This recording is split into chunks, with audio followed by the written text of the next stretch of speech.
pokok, kalimat utama, kalimat penjelas, dan informasi. Hari ini kita akan membahas tentang teks narasi sejarah. Apa sih teks narasi sejarah? Teks narasi sejarah adalah teks yang berisi tentang cerita peristiwa sejarah yang terjadi pada masa lampau. Kamu pasti pernah kan mendengarkan sejarah, baik itu sejarah tentang nabi, rasul, maupun pahlawan kita di Indonesia. Nah, cerita sejarah itu dibentuk dalam teks narasi sejarah, dan peristiwa dalam cerita sejarah itu disampaikan berdasarkan fakta yang terjadi, fakta yang sejarawan atau penulis sejarah itu lihat. Kemudian sejarah yang akan kita temukan itu harus kita gali menggunakan unsur informasi. Masih ingat unsur informasi? Yaitu ada 5W dan 1H. Jangan lupa ya tentang unsur 5W dan 1H. Dalam teks narasi sejarah ada yang sering kita temukan, kata-kata yang sering kita pakai namun tidak kata yang sebenarnya. Maksudnya, mari kita lihat di sini. Di sini ada kosakata baku atau kata yang digunakan sesuai aturan atau kaidah berbahasa Indonesia yang sudah ditentukan. Contohnya bisa kita lihat di sini ya. Di sini ada abjad, tapi kita sering menyebutnya abjad atau akhirat. Kita sering menyebutnya akhirat. Seperti itu ya. Nah, apa kaitannya dengan teks narasi? Teks narasi sejarah di dalamnya sering menggunakan kata-kata bahasa Indonesia yang sesuai dengan kaidahnya. Makanya ketika kamu membaca ataupun mendengarkan teks narasi, baik itu narasi sejarah ataupun yang lain, alangkah baiknya kamu memperhatikan kosakata yang kamu pakai ataupun kamu dengar. Kita perhatikan ya, ada 10 kosakata. Di sini ada kata yang baku, ada kata yang tidak baku. Apa Bu Guru perbedaannya? Kalau kata-kata baku itu kata-kata yang sesuai dengan kaidah berbahasa Indonesia. Kalau yang tidak baku itu kurang sesuai dengan kaidah bahasa Indonesia. Biasanya yang sering kita pakai pada kehidupan sehari-hari. Nah, sekarang kita akan berbicara tentang 5W dan 1H. Pasti ingat ya semuanya tentang 5W 1H. Unsur 5W 1H ini bisa kamu gunakan untuk mencari informasi ataupun membuat informasi. Alangkah mudahnya kita katakan seperti ini. Kalau kamu akan membuat sebuah pertanyaan atau kamu akan menjawab pertanyaan, gunakanlah unsur 5W 1H ini. Contohnya, jika kamu menemukan satu cerita dan kamu mendapatkan tugas dari ibu, buatlah pertanyaan yang berkaitan dengan cerita tersebut atau buatlah pertanyaan dari cerita tersebut. Kamu bisa membuatnya dengan pertanyaan yang mudah dulu, misalnya, apa judul cerita di atas? Seperti itu. Kemudian, sekarang, when, kapan hal itu terjadi? Atau kalau soal banjir ya, contohnya, kapan banjir itu datang? Atau kapan banjir itu terjadi? Ada where, di mana banjir itu terjadi. Kemudian, why, kenapa banjir itu bisa terjadi. Dan who, siapa yang terkena banjir atau siapa yang menyebabkan banjir. Dan yang terakhir, how, bagaimana.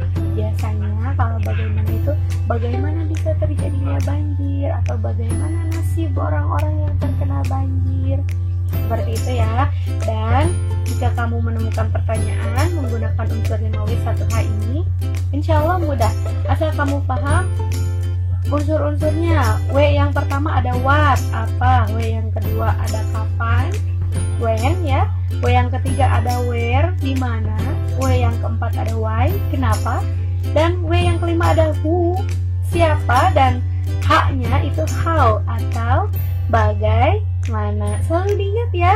Jika kamu sudah paham unsur 5W 1H, Bu Guru yakin kamu akan mudah memahami bagaimana cara menjawab pertanyaan atau menjawab informasi ataupun membuat dan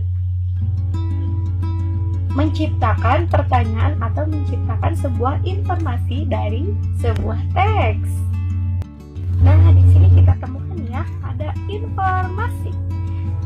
Yang pertama, kamu harus bisa membuat pertanyaan dari sebuah paragraf. Itu yang tadi ya. Jadi ketika kamu menemukan sebuah cerita atau sebuah paragraf, kamu harus bisa membuat pertanyaan. Pertanyaannya bagaimana, Bu? Dan yang tadi, kamu harus bisa menggunakan unsur 5W 1H ketika kamu ditugaskan membuat pertanyaan. Kemudian yang kedua, menjawab pertanyaan. Sama juga ketika kamu menjawab pertanyaan, lihat pertanyaan yang kamu dapatkan itu tentang apa, atau tentang siapa, tentang di mana dan kapan, atau lain sebagainya. Kamu cukup memahami saja kalau pertanyaannya tentang apa, berarti unsur apa sih yang biasanya dipakai oleh apa, gitu. Dan dua pernyataan ini, di mana kamu membuat pertanyaan dan kamu menjawab pertanyaan, satu kunci yang sama, yaitu baca dan pahami dengan seksama.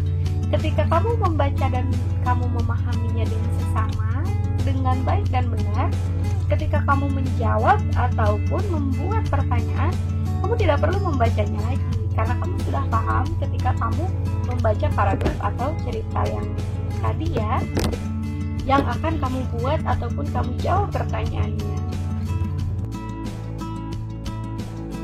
Nah, sekarang coba dibaca dulu teks berikut tentang peristiwa pembacaan teks proklamasi. Setelah itu akan kita buat kesimpulannya dalam bentuk peta pikiran. Kamu sudah membacanya? Mari kita jawab bersama-sama. Di sini kita lihat ada pembacaan teks proklamasi.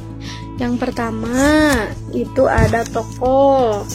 Tokohnya sudah kamu temukan tadi, ada Insinyur Soekarno, Esud, Latif Hendraningrat, dan lain sebagainya. Kemudian yang kedua, ada waktu, kapan waktu pembacaannya. Waktu pembacaannya yaitu pada tanggal 17 Agustus 1945.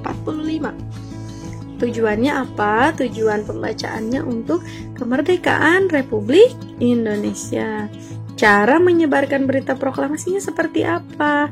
Melalui Radio Republik Indonesia. Dan yang terakhir, di mana tempat pembacaannya? Tempat pembacaannya di Rumah Insinyur Soekarno. Oke, sudah paham ya tentang teks narasi sejarah?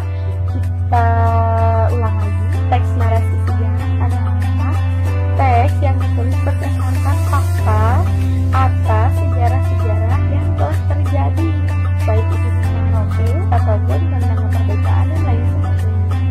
Jadi teks narasi sejarah ini penjelasan sebuah cerita yang dijelaskan menurut fakta, ya, bukan karangan tapi fakta. Fakta-fakta itu dirangkum kemudian disatukan menjadi teks narasi sejarah.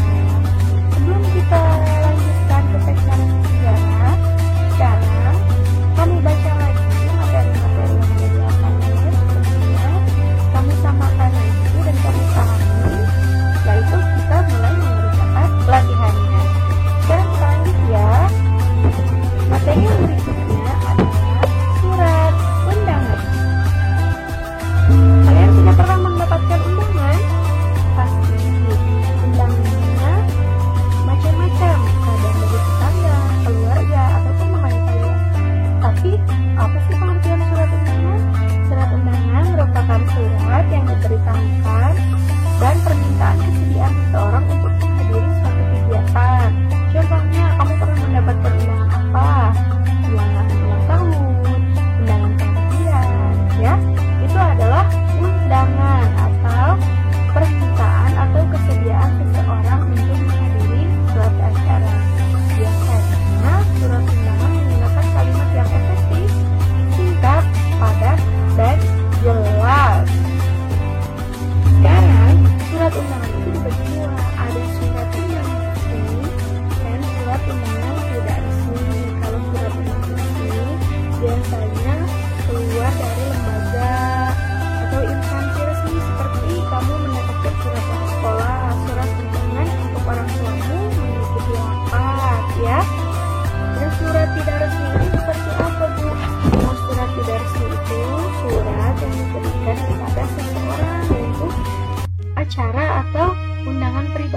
misalnya undangan ulang tahun.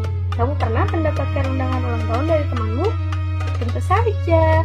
Nah, itu disebut dengan surat tidak resmi karena bukan keluar dari lembaga atau instansi yang resmi, melainkan keluar dari seseorang atau perorangan. Nah, mari kita perhatikan. Di sini ada surat undangan resmi dari pemerintah Provinsi DKI Jakarta, Dinas Pendidikan Sekolah Dasar Erlangga. Nah, di sini yang disebut lembaga adalah sekolahnya ya. Dan kalau resmi itu langsung dikeluarkan dari sekolahnya. Perhatikan ya, perhatikan terlebih dahulu bahasa nomor, kemudian perihalnya apa? Rapat pada tanggal 21 Maret 2020 kemarin di Jakarta. Yang terhormat kepada Bapak Ibu, disampaikan. Nah, di surat resmi bahasanya baku ya, bahasanya rapi, tertata. Hari, tanggalnya, dan tempatnya di situ sangat jelas. Kemudian yang bawahnya tanda tangan. Mari kita perhatikan. Yang berikutnya ada bagian dari surat resmi. Dimulai dari kop surat. Apa sih kop? Nah, kop surat itu biasanya ada di paling atas atau judul ya. Ada di paling atas.